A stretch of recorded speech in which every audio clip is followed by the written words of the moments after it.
precious students. I greet you once again in the freshness of a new month. May the arrival of the autumnal equinox later this month prove to be a welcome transition from a season replete with fires, floods, mudslides, and major losses into a more tranquil relationship with Earth. Indeed, you have all become high witnesses to jarring weather events, but also jarring seismic events. Indeed, earthquakes and volcanic activity continue, and all around the world. While all these and perhaps other harsh events are generating considerable hardship for humanity, they're not actually so pleasant for Mother Earth either.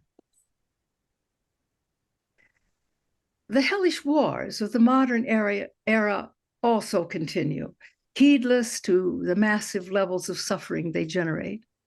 Because there remains so much chaos, uncertainty, and strife in the world, the appearance of a new month may not seem to carry the freshness it did in the past. Indeed, wars have a way of becoming quite stale, don't they?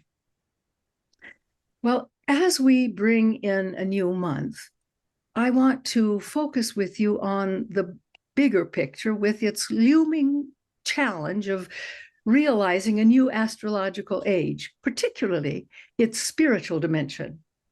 You see, as every new celestial age begins, humanity is, shall we say, inspired to revise its spirituality so as to attune with the new cosmic energies arriving on Earth.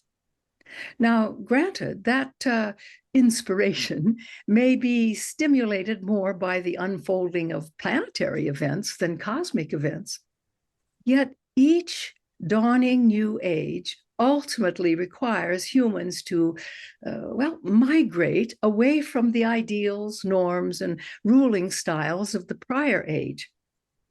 Of course, much of this movement may only be observable with the broad brush of history, yet tapping the wisdom of prior age-to-age transitions may prove helpful.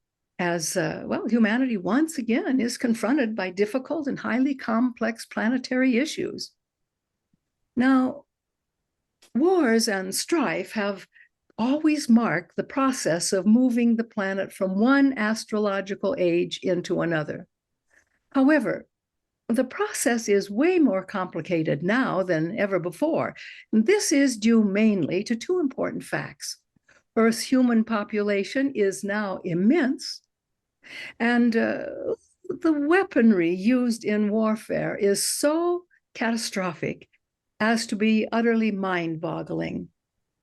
Indeed, the stakes are probably higher now than they were in the prior age shifts, both for humanity and the planet.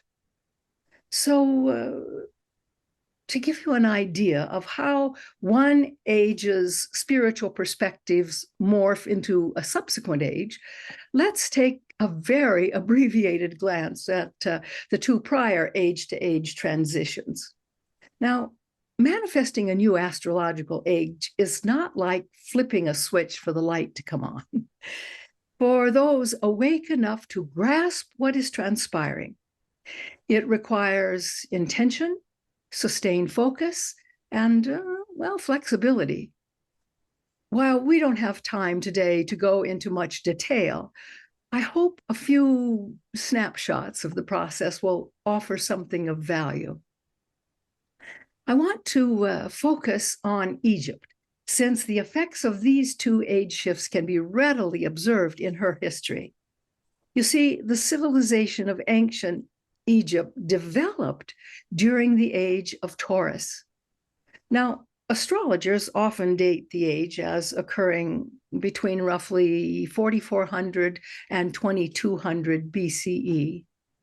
Now, during these roughly 2,000 years, the religious practice throughout Egypt was centered on worship of bulls and cows. Indeed, The primary deities of the time were Apis, the bull god, and the goddess Hathor, who was often represented by a cow. While being represented by a cow might not seem all that flattering today, back then it was considered sacred. Well, one may get a sense of the age of Taurus by looking at the themes that age developed. Now, of course, these themes can be observed much more clearly in retrospect than by people at the time. They were societal themes, actually, that centered around stability and security. However, the theme of avarice was also quite prevalent, as was the worship of the physical body and its senses. Indeed, the energy of the age was decisively earthy, and it fostered the rise of urbanization, the invention of the wheel and writing, the development of agriculture, and the flourishing of trade and commerce. The age also bore witness to widespread hedonism, excessive materialism, and, the corruption of the ruling classes. Now, continent to continent, these themes, of course, played out differently, and yet their energies were felt all over the world. Well, the starting point for the Age of Aries is often placed at or about 2150 BCE. Now, as it turned out, Egypt was one of the first areas to feel the prodding change of the new energies take hold. By 2613, Egypt entered its so-called Golden Age, which lasted for 120 years. Then, in another surge of profound change, Egypt's new kingdom took shape and flourished for nearly 500 years.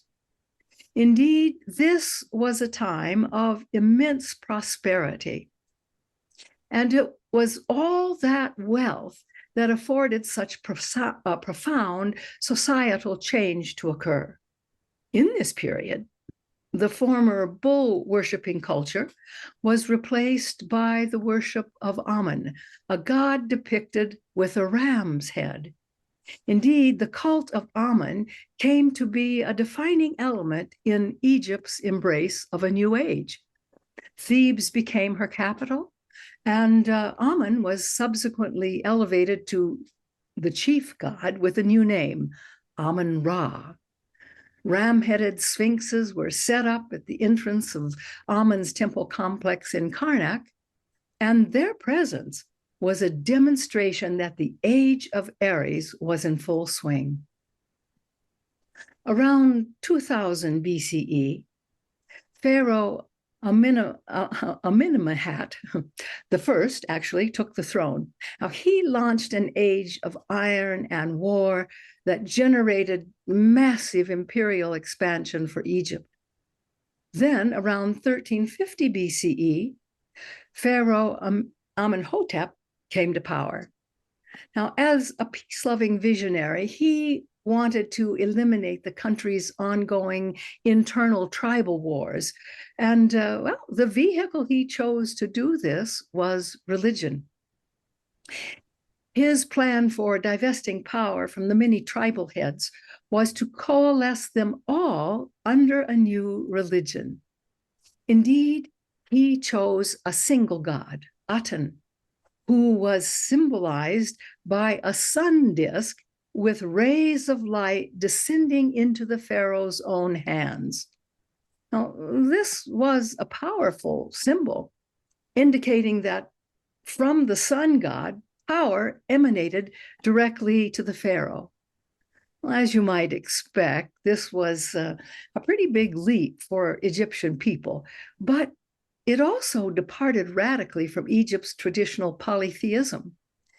In the height of his prominence, Amenhotep changed his name to Akhenaten, and with new purpose, he embarked upon a period of major construction. While his reign was short, only about 17 years, his accomplishments were great, one of which was aligning Egypt with the monotheistic paradigm that emerged in the Age of Aries. Well, the transition from the age of Taurus into the age of Aries may also be recognized in the role of Moses, the Hebrew leader who had led the Israelites out of Egyptian captivity. Now, you may recall that at one point in their nomadic wanderings, God told Moses to climb Mount Sinai, where God appeared to him in a light so bright that Moses, when he returned to the people, had to cover his face with a veil because it too shone so brightly that, people could not look at him. Well, in that mountain encounter, Moses received a miraculously inscribed set of commandments that would become the basis for a new religion. Now, you may also recall that when Moses finally returned to the people below, he found them worshiping a golden calf. Indeed, the band of nomadic Israelites had grown weary of awaiting his return, so they went to his brother Aaron and requested him to make them an idol, a god they could actually see.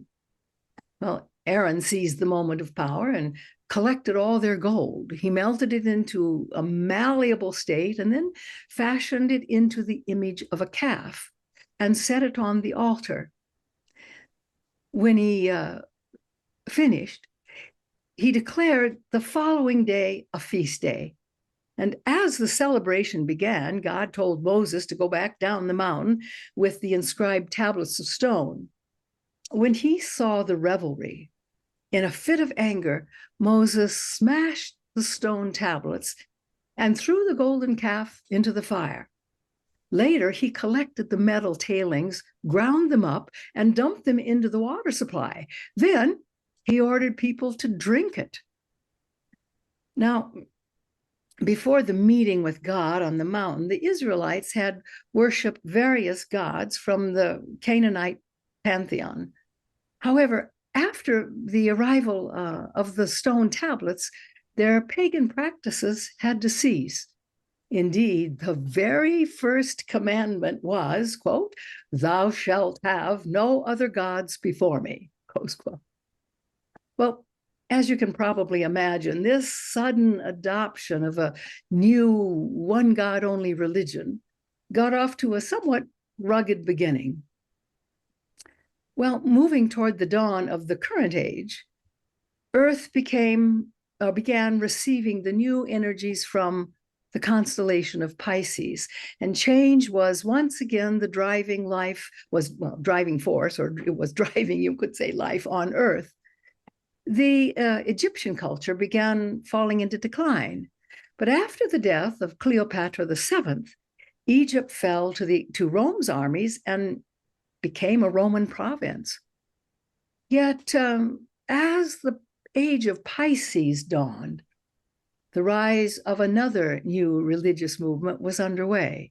And these two factors coincided with the decline of the Roman Empire.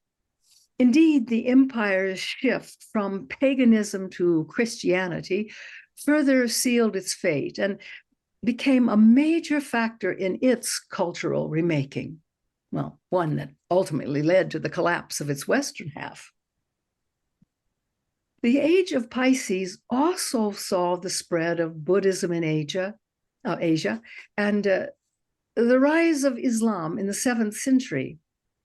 In both cases, monotheism was apparent, although its flavors were somewhat different in Buddhism than in Islam.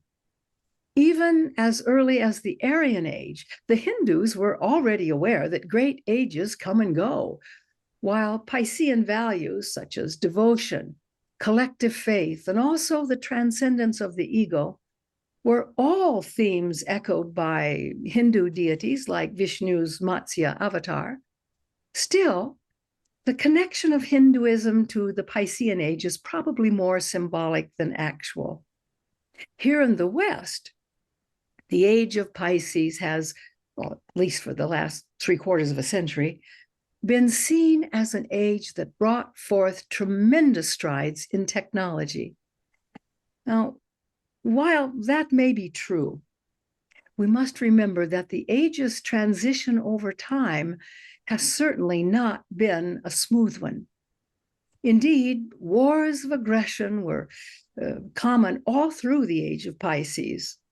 However, after World War II, public sentiment about war began to change. And with the end of World War II, nations attempted to form coalitions they believed could prevent future wars. Yet, even with the noblest of intentions, humanity today finds itself divided around not only the issue of war, but the resurgence of old patriarchal governing styles that were instituted back in the Age of Aries. So at such a critical time on the planet, what are spiritual aspirants to do exactly?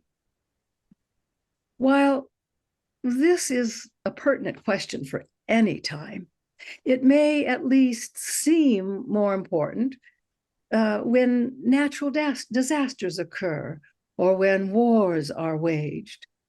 However, since the entire world is now trying to realize the Aquarian age, that question may take on an even greater depth of meaning. Indeed, as spiritual aspirants in the 21st century, capacities may be required of you that in prior times were not so necessary. You see, through most of the Piscean age, a personal spiritual path was just about him or her, albeit in relation to the divine or perhaps a spiritual teacher. However, those days have passed, and now one's spiritual path must include Earth's path. So here's your bottom line. Negotiating that path well in the midst of an age-to-age transition clearly requires aspirants to be grounded. And this is precisely where your service to humanity comes in.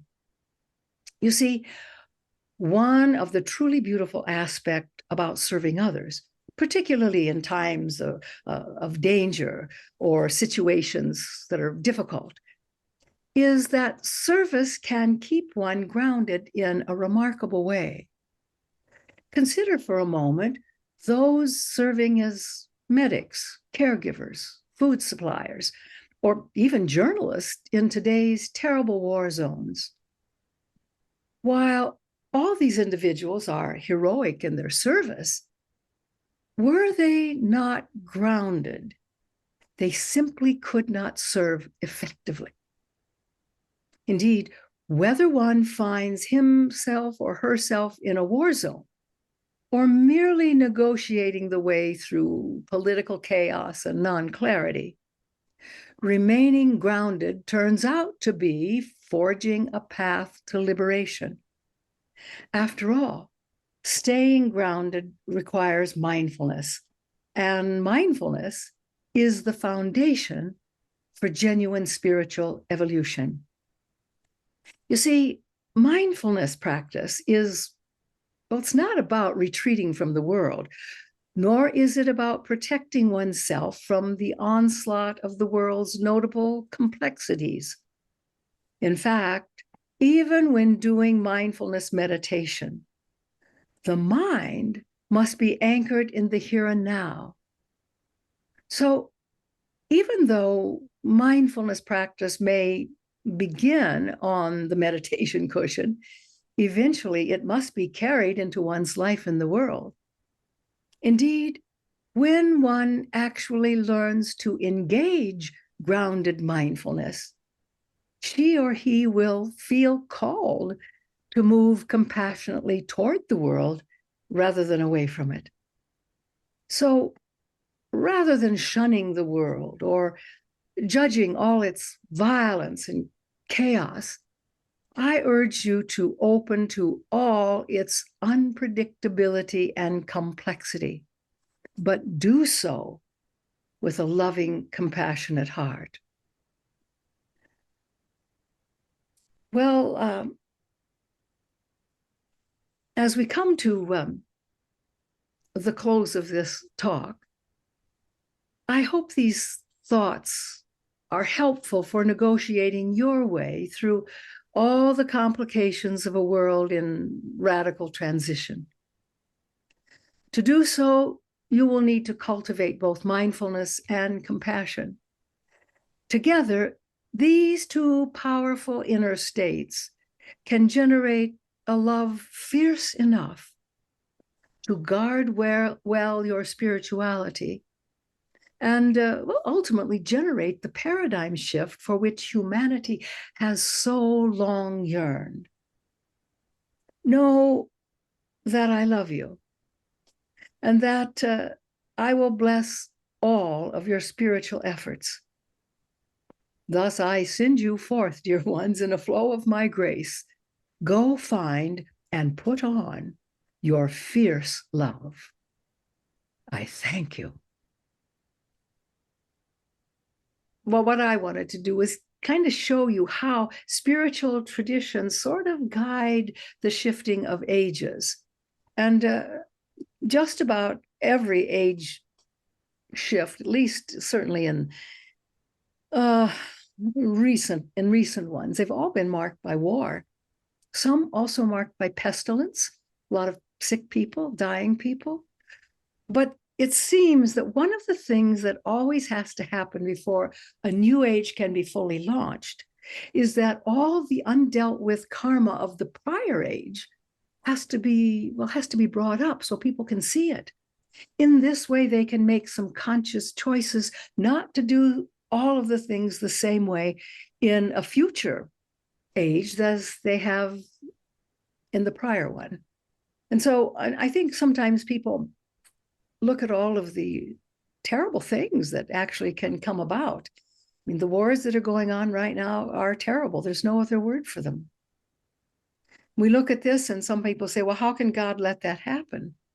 Well, it's kind of like Moses going up that mountain and coming down to find all the people were worshiping a golden calf. So this idea of moving into a new age is spiritually driven. Now, you look at the world, it doesn't look like a spiritual haven, and right now it's not, because you're seeing remnants of all the undealt with karma that have never been addressed collectively. It's not just individual karma, you see. Let me give you an idea what I'm talking about here. If you take a major problem that people are facing today, one of it is the plastic problem. And if you look at all the plastic that's ended up in the oceans, no one person is responsible for that. That is a result of some collective karma of not managing well this wonderful planet. And so while individuals do have their own karmic packages, collectivities do too. There's collective karma for countries. There are collective karma for families. And so trying to negotiate through all this non-clarity is really why you see things so, may I say, torn up right now on planet Earth.